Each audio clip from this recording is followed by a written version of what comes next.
नमस्कार दोस्तों, मैं राहुल सिंह रायवत स्वागत करता हूं आपका मेरे यूट्यूब चैनल पर। दोस्त, जैसे कि आप सभी जानते हैं कि दिल्ली पुलिस के एग्ज़ाम आने वाले हैं 2025 में, तो इसीलिए हम दिल्ली पुलिस के प्रीवियस ईयर क्वेश्चन की सीरीज़ स्टार्ट कर रहे हैं। तो आइए, आज हम जो पेपर कर रहे हैं वो 14 नवंबर शिफ्ट फर्स्ट टेस्ट की। ठीक है, चलिए।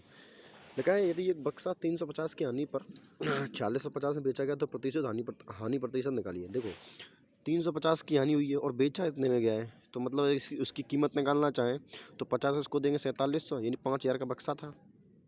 ठीक है, हानि कितनी की हुई? 350 की, और गुणा कर देंगे 100 से। ठीक है, एक जीरो, दो जीरो से जीरो, एक जीरो से ये 5 से 7 बार, 7% आपका आंसर आ गया। ठीक है कि नहीं? थोड़ा छोटा कर लिया जाए इसको। ठीक, चलिए नेक्स्ट क्वेश्चन की बात करते हैं। मतलब 600 मीटर की दौड़ में ए ने बी को 5 सेकंड की बढ़त दी और फिर भी 20 सेकंड से दौड़ जीत ली। यदि ए की चाल और बी की चाल का अनुपात 2:1 है, ए की चाल और बी की चाल का अनुपात 2:1 है, तो बी की चाल बताओ। देखो दोस्त, जैसे मान के चलो ए और बी दो लोग हैं। ठीक है, अगर मैं आपसे एक पूछूं, ए ने बी को 5 सेकंड की बढ़त दी और फिर भी 20 सेकंड से दौड़ जीत ली, यानी अगर मैं बात ये बोलूं कि अगर ए अगर टी समय लेता तो बी ने कितना लिया होगा? टी प्लस तो बी ने टी प्लस 25 सेकंड समय ज़्यादा लिया होगा। सर 25 सेकंड कैसे? देखो 20 सेकंड से तो ये जीता ही है, और 5 सेकंड की उसने बढ़त भी दी थी, तो 20 सेकंड तो ये कवर किए ए ने और 5 सेकंड ये कवर कर लिए, तो मतलब टोटल मिला के कितना कवर किया? 25। ठीक है, ये आगे एक कंडीशन ये हो गई। दूसरा देखो, इनकी चालों का अनुपात दे रखा है, ए और बी की चालों का अनुपात है 2:1। अगर मैं टाइम का अनुपात, ये स्पीड का रेशियो है, अगर मैं टाइम का रेशियो निकालूंगा तो वो 1:2 हो जाएगा। सर बिल्कुल सही बात है। तो बस देखो, ये भी टाइम का रेशियो है, ये भी टाइम का रेशियो, बराबर रख दो, T/T+25। ठीक है, और बराबर यहाँ आ जाएगा 1:2। तो यहाँ से निकालेंगे 2T, एक टी यहाँ लाएंगे तो T बराबर आ जाएगा 25, है ना? T बराबर कितना आ जाएगा? 25 ही आ जाएगा। ठीक है, अब देखो पूछा क्या है, बी की चाल बताओ। देखो बी की चाल कितनी है? टी की वैल्यू 25 और 25 ही है, 50 सेकंड। मतलब बी को 600 मीटर दौड़ने में कितना समय लगा है? 50 सेकंड लगे हैं। ठीक है, तो बस यहाँ से निकाल देंगे तो ये आ जाएगा 5 से 12 बार, तो 12 मीटर पर सेकंड आपका आंसर आ गया। मतलब 50 छात्रों में 20 छात्रों का औसत अंक कितना है? 70 है। 30 छात्रों का 80 है। पूरी छात्रा का कितना है? देखो सिंपल रेशियो, वैल्यू सिंपल है, तो 7 दूनी 1400 जे, 2400 जे। ठीक है, तो 0 0 4 4 8 3800 हो गया टोटल। और बच्चे कितने हैं टोटल? 50 बच्चे हैं। 0 से ये चला गया, 5 से 5 7 35, 3 बचे, 5 6 30, 76, आपका आंसर आ गया। ठीक है, नेक्स्ट क्वेश्चन। अगला क्वेश्चन, एक 128/3 आयतन वाला आइसक्रीम शंकु बनाया जब शंकु की ऊंचाई त्रिज्या से दोगुनी है। शंकु की ऊंचाई त्रिज्या की दोगुनी है, शंकु की तिर्यक ऊंचाई बताओ। देखो, तो आप जानते हैं शंकु का आयतन कितना होता है? 1/3 पाई आर स्क्वायर। त्रिज्या मान लो आर, तो आर स्क्वायर, और ये इसका दुगना है तो ये 2r हो जाएगा, है कि नहीं भाई? 2r बराबर कितने को हो जाएगा? 128 पाई अपॉन कितना? 3। देखो पाई से पाई कट गया, है ना? ये पाई लिखने की जरूरत नहीं थी, इतना आपको समझना चाहिए था। समझ रहे? आपको ये पाई लिखने की जरूरत नहीं थी, तो अगली बार अपने ऐसे अगर ऐसी कंडीशन पड़ेगी तो अपन पाई नहीं लिखेंगे, ध्यान रखना है ना। और देखो 3 से ये 3 कट गया, और 2 से इसको काटेंगे तो कितनी बार जाएगा? 2 चौक 12, 2 चौक 8, 64, और ये आर की हो जाएगा, तो आर की वैल्यू यहाँ से आ जाएगी 4। कितनी आ जाएगी? 4। अब देखो रेडियस 4 है। ठीक है, और अगर मैं ऊंचाई की बात करूँ तो 4 दूनी 8, 8 ऊंचाई हो जाएगी। हाइट कितनी हो जाएगी? 8, क्योंकि 2r की वैल्यू है ना, हाइट तो 2r है। अब देखो यहाँ से निकालेंगे, ये एक रेक्टेंगल होता है, आप जानते हैं, त्रिक ऊंचाई निकालते तो वो लगता है, क्या बोलते हैं उसको? पाइथागोरस में। तो देखो इसके वैल्यू निकालने के लिए क्या करना है? तो 4 का स्क्वायर 16, ठीक है, 8 का स्क्वायर 64, तो हो जाएगा रूट में 80। ठीक है, ये रहा आपका आंसर। बोला ABC एक क्रम में कार्य करते हुए प्रत्येक अलग अलग 40 और 10 40 12 दिनों में पूरा कर सकते हैं। ABC से 3 चक्रों में कार्य करने के बाद A और C कार्य छोड़ देते हैं, B अकेला शेष काम कितने दिनों में करेगा? तो देखो एलसीएम लेना चाहेंगे तो देखो 4 चौक 16, 4 4 तो आ गया, इसमें 4 तिया 12 होता है, तो 4 तो आ चुका है, 3 रह गया तो 3 लिख दो, और इसमें 5 दूनी 10 होता है, तो 2 तो आ गया, 5 रह गया। ठीक है, तो 4 चौक 16, 16 16 पंच 80, 8 24, यानी एलसीएम आ गया 240। कितना आ गया एलसीएम? 240। 40। तो पहले की क्षमता निकालूंगा, ए की क्षमता निकालूंगा तो कितनी आ जाएगी 24, ठीक है। बी की क्षमता निकालूंगा तो 16 एकम 16, कितने बचे 8, 16 पंचे 80, 15 आ गई। सी की क्षमता निकालूंगा 12 दूनी 24, 20 आ गई, ठीक है। अब देखो तीन ए बी सी मतलब तीनों ने मिलकर 3 दिन तक काम किया है, तो एक दिन का काम कितना होगा 9, 2 4 1 5, 59 काम करेंगे एक एक दिन में। तो 3 दिन में कितना करेंगे 59 इंटू 9, 59 इंटू 3, 3 में 27, हंसलाई 2, 15 2 70, 170। अब 240 में से 170 काम हो गया तो काम बचा कितना, तो 23 तो यहाँ बच गया और 40 यहाँ बच गया, तो 3 और 4 2 6, 63 काम बच गया। अब ये 63 काम कौन करेगा, सी करेगा, अब बी करेगा सॉरी, और बी की क्षमता कितनी है 15। तो देखो यहाँ से करेंगे तो 15 चौको 60, 3 बचा और 3/15, यानी यहाँ कट जाएगा तो 4 सही 1/5 आपका आंसर आएगा। तो ये आपका आंसर, ठीक है। नेक्स्ट क्वेश्चन, बहुत धीरे करवा रहा हूँ भाई, ज़्यादा ही हो गया। दो संख्याओं का एलसीएम और एचसीएफ का गुणनफल 48 है, दो संख्याओं का अंतर 13 है, संख्या ज्ञात करो। बहुत सिंपल क्वेश्चन है, देखो इनका एलसीएम भी बहुत ज़्यादा चला जाएगा और मल्टीप्लाई करेंगे 48 तो नहीं आ सकता, ठीक है।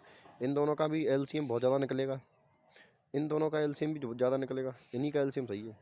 आप समझो ना, 3 और 16 का एलसीएम ही 48 आ सकता है, 16 19 का कितना आएगा 19 छक्के जो भी होगा, 22 और 9 का कितना आएगा, इन 22 इंटू 9 होगा इसका एलसीएम, तो इसका 230 होगा। खत्म हो गया सवाल, ठीक है। एक शंकु की तिर्यक ऊंचाई 5 है, व्यास 8 है, शंकु का आयतन बताओ। देखो अगर व्यास 8 है तो रेडियस कितनी होगी 4, और रेडियस अगर 4 है तो तिर्यक तिर्यक ऊंचाई 5 है तो रेडियस 4 है 5 है सॉरी, और व्यास 4 है, तो आप जानते हैं कि हाइट कितनी आ जाएगी, हाइट आ जाएगी 3। सर कैसे, ट्रिपलेट लगता है, तो 3 4 5 की ट्रिपलेट होती है, बस निकाल तो 1/3, पाई की वैल्यू 22/7, पाई आर स्क्वायर कितना हो जाएगा 16 इंटू एच कितना हो जाएगा 3, 3 से 3 कट गया है ना, 16 दूनी 32, हंसलाई 3, 16 दूनी 32, 32 और 3 35/7, तो 7 पंचे 35, जीरो पॉइंट लगाएंगे तो 7 दूनी 14, तो 50 पॉइंट समथिंग आपका आंसर आएगा, ये आपका आंसर हो गया, ठीक है। चलिए देखा, एक्स बराबर 5 है, वाई बराबर 8 है, तो इनमें की संख्या में आरोही क्रम में व्यवस्थित कीजिए। देखो एक्स और वाई की वैल्यू रखनी पड़ेगी अपन को, पहले चेक करना पड़ेगा, तो ये जगह 5 और 1 6, 6 ऊपर आ गया, 8 माइनस 1 7, 6/7 हो गया, ठीक है। ये आ जाएगा 5 दूनी 10, 8 दूनी 16, -3 करेंगे कितना होगा 13, 10/13, ठीक है। दूसरा चेक करेंगे वाई कितना है 9, ऊपर आएगा 9 और नीचे कितना आ जाएगा 5 दूनी 10 -1 9, ठीक, दोनों ही 9 आ रहे हैं ना, 8 + 1 9, 5 दूनी -1, ठीक है। और दूसरा देखेंगे वाई + 8 1 9 और नीचे 5 3 15, 15 -8 करेंगे तो 7 आएगा, ठीक। यानी देखेंगे ज़्यादा गलत कर दिया कि 8 और 1 ये 9 हो जाएगा, 5 3 15, 15 -8, 15 -8 करेंगे कितना बचेगा 8 7 बचेगा ना, ठीक है। तो देखो अब कैसे लगाना है, आरोही क्रम में सबसे छोटा सबसे बड़ा, तो आप देखेंगे इनको सॉल्व करेंगे तो एक आएगा, इसको सॉल्व करेंगे तो 1.7 कुछ आएगा, तो यानी कुल मिला के लास्ट, और ये दोनों एक से कम आएंगे, ये दोनों एक से कम होंगे, यानी जो लास्ट में जैसे लिखे हैं लास्ट में वैसे ही होना चाहिए, लास्ट में y+1/2x-1, और ये देख लो तो फिर ऑप्शन में कहाँ कहाँ है, देखो यहाँ 3x पहले आ गया, ये आपका आंसर नहीं हो सकता, यहाँ y-1 आ गया, ये तो आना ही नहीं था, ठीक है। यहाँ 2x-1 और 3x-y, यहाँ 2x-1 3x-y, ठीक है, ये दोनों आपके आंसर हो सकते हैं। अब देखो इसको सॉल्व करेंगे तो पॉइंट लगाकर, तो ये हो जाएगा 60, 7 8 56, 0.8 ये आएगा, और इसको सॉल्व करेंगे तो ये 100, 13 7 91, तो 0.7 आएगा, तो यानी ये वाला पहले आएगा 2x वाला, तो 2x वाला पहले आएगा, ये आपका आंसर हो जाएगा, ठीक है। नेक्स्ट क्वेश्चन, थोड़ा बढ़ा दें, स्पीड बढ़ाते हैं। देखो 1500 की राशि 3 वर्ष के लिए 5% वार्षिक दर साधारण ब्याज कितना होगा, 15%, 15 का 15 करेंगे 225 आपका आंसर आ जाएगा। बाकी फॉर्मूला लगा लेना, P/R/T/100, ठीक है। एक महिला की निश्चित दूरी को तय करने में 80% लगने वाले समय को 80% कम करने के लिए अपनी कार्यचाल में कितने प्रतिशत वृद्धि करनी पड़ेगी। देखो 80% वैल्यू होती है 5/4, 4/5, तो 5/4 की कमी करेगी 1 रह जाएगी। अब बढ़ानी पड़ेगी स्पीड, तो देखो कितनी बढ़ानी पड़ेगी 4, कितने पर 1 पे, 400% आपका आंसर आ जाएगा। नेक्स्ट क्वेश्चन, एक व्यक्ति ने धनराशि उधार ली, पहले वर्ष में 4200 और दूसरे वर्ष के अंत में 4110 का भुगतान करके उसकी चुकौती करने पर सहमत हो गए। यदि ब्याज की दर 5% थी तो उधार ली की राशि कितनी है। अब मुझे बताओ 5% मतलब है 20 से 21 रही होगी राशि, फिर और एक 20 से 21 रही होगी। ये 2 बार होगा क्योंकि 2 साल की बात है। तो 20 से 21 का मतलब देखो 41, 41 की वैल्यू कितनी दे रखी है, तो ये 41 की वैल्यू है। समझ में आ रहा है कि नहीं आ रहा? तो इसकी कितनी हो जाएगी, 2 बार है ना, 2 दूनी 400 ये हो जाएगा। ठीक है, 4000 यहाँ पर, और ऐसे ही 42 की वैल्यू ये है, तो और यहाँ पर भी ये 400 हो जाएगा। तो टोटल मिला के राशि कितनी होगी, 4000, 4000 ये, 4000 ये, 8000 टोटल राशि हो जाएगी। ठीक है, नेक्स्ट क्वेश्चन देखिए, एक दुकानदार वस्तु को क्रय मूल्य से 35% अधिक मूल्य पर अंकित करता है और अंकित मूल्य पर 20% छूट देता है। कुछ नहीं, 35 माइनस 20 माइनस 35 इंटू 20/100 है ना। तो 20 पंचे 100, 5 से 5 सत्ते 35, 35 माइनस 20 15, 15 माइनस 7 करेंगे तो 8 आपका आंसर आ जाएगा। 15% कमी के बाद अजय की आय इतनी है, उसका मूल्य आय बताओ। 15% कमी मतलब 20 पे 3 की कमी, तो 17 की वैल्यू दे रखी है, 20 की वैल्यू निकालनी है। तो काट लो इसको, तो 17 एकम 17 कितने बचेंगे, 4, तो 42 हो गया। 17 दूनी 34 है ना, कितने बचे 10, नहीं 8 बचेंगे। 17 पंचे 85। ठीक है, अब मल्टीप्लाई करना 20 से, तो 25 दूनी 250 होगा, 250 आपका आंसर आ जाएगा। ठीक है, नेक्स्ट क्वेश्चन, वह कौन सी सहभाज्य संख्या का युग्म है। सहभाज्य संख्या जिनका HCF बना है, देखो इस ये तो इवन संख्या है, HCF 2 आ जाएगा, 7 HCF आएगा, है ना। इसमें कंफ्यूज होते तो 7 21 और 7 देख के 7 से काट सकते हैं, 7 3 21 और 7 एकम 7, 7 9 63, 7 21, 7 से कट रहा है, HCF 7 आएगा, ये आपका आंसर है। नहीं हो सकता, तो ये आपका आंसर होगा, है ना। 5 और 51 के बीच सभी अभाज्य संख्याओं के गुणनफल का इकाई अंक कितना होगा। देखो निकाल दो संख्या, तो पहली संख्या तो 53 होगी, 53 54 नहीं होती, 55 नहीं होती, 56 नहीं होती, 57 नहीं होती, 58 नहीं होती, 59 59 होती है। ठीक है, उसके बाद 61 होती है, 62 नहीं है, 63 नहीं है, 64 नहीं है, 65 नहीं है, 66 नहीं है, 67 है ना। उसके बाद 68 नहीं है, 59 नहीं है, 70 नहीं है, 71 नहीं है, 71 होती है भाई। फिर 72 नहीं है, 73 होती है ना। 74 नहीं होती, 75 नहीं होती, 76 नहीं होती, 77 नहीं होती। ठीक है, तो 3 नम 27, 7 7 एकम 7, 7 7 14 4, 4 एकम 4, 4 3 12 2, 2 आंसर आना चाहिए। गलत क्या कर दिया, 3 3 6, 3 नम 27, 7 7 एकम 7, 7 7 49, 9 9 एकम 9। अच्छा अच्छा, गलती कर दी ना।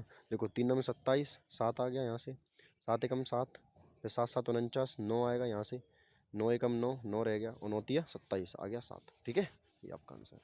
ठीक है दोस्तों, ये था आपका पेपर। मिलते हैं अगली क्लास में, तब तक के लिए धन्यवाद।